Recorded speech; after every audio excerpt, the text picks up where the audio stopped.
Steve, thank you so much.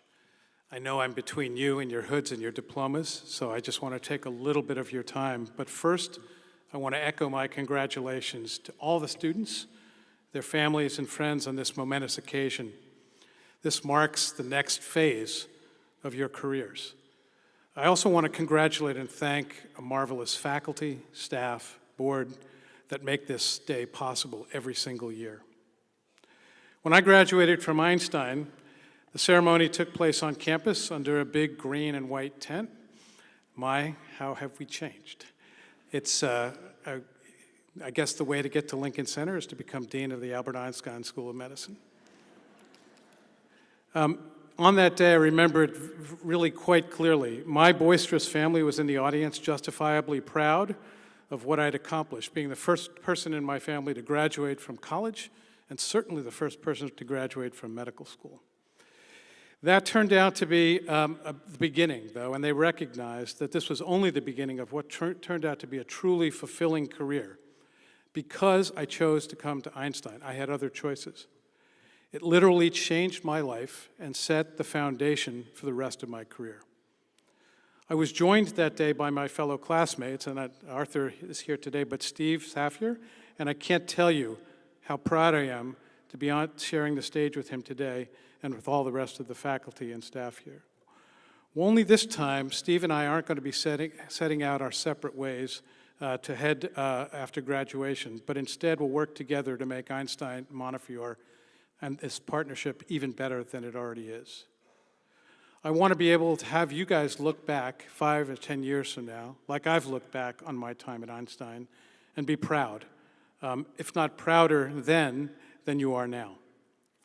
Following my graduation, I anxiously anticipated a move to California to begin a residency in internal medicine. I was secure in the knowledge that Einstein had prepared me exceptionally well for the next phase of my professional adventure. That preparation was not only an excellent education, but also a strong sense of values that are at the core of Einstein.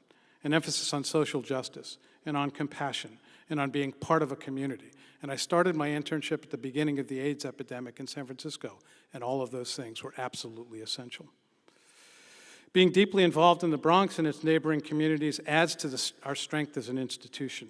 We provide jobs, we provide compassionate care to our neighbors, and we have the privilege of helping those who suffer from potentially devastating diseases. Additionally, we impart our knowledge and our services to the world.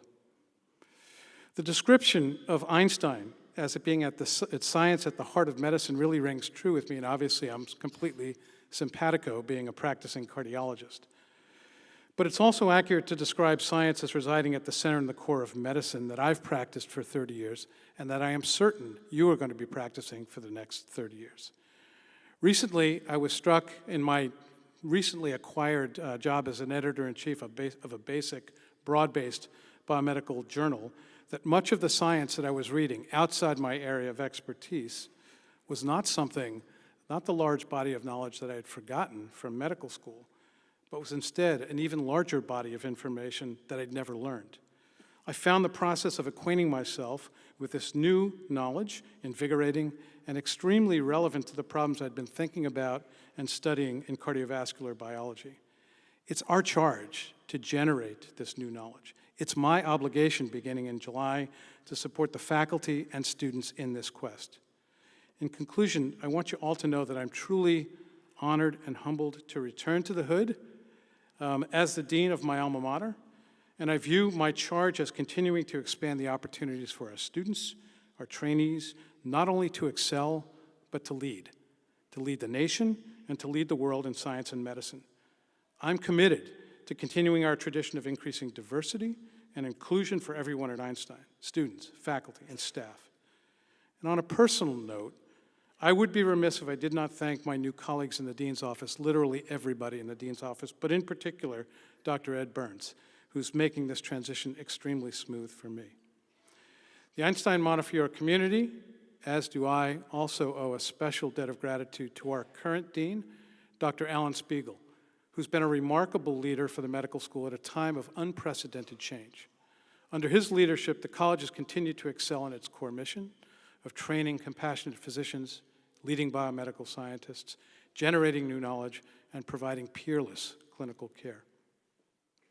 Finally, and perhaps most importantly, I want to thank Steve Safir for his confidence in me, and without his support and encouragement and leadership, I wouldn't be standing before you here today. So again, thank you for allowing me a little bit of your time on this special occasion. I want to congratulate all the graduates, their families, and friends. And I want to give you a little piece of advice that I've been given. At times of great change, it's often good to reflect on your past, to imagine your future, but today to pursue your careers with energy and passion. And please, stay involved with Einstein Montefiore. You are part of a family, and as part of a family, you always have a home here. Thank you very much.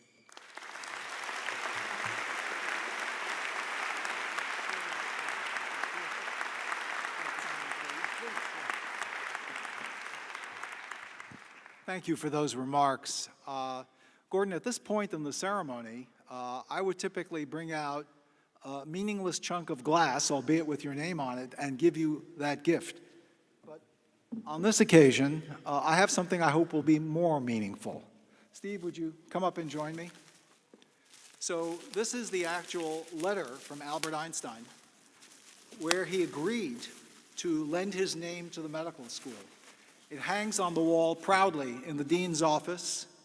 It professes that Einstein will welcome students of all creeds and races. And as you heard, I now pass on to Dean Designate Gordon Tomaselli this letter to hang in his office and to assume responsibility for carrying on not just the scientific excellence, but also the tradition of humanism and social justice.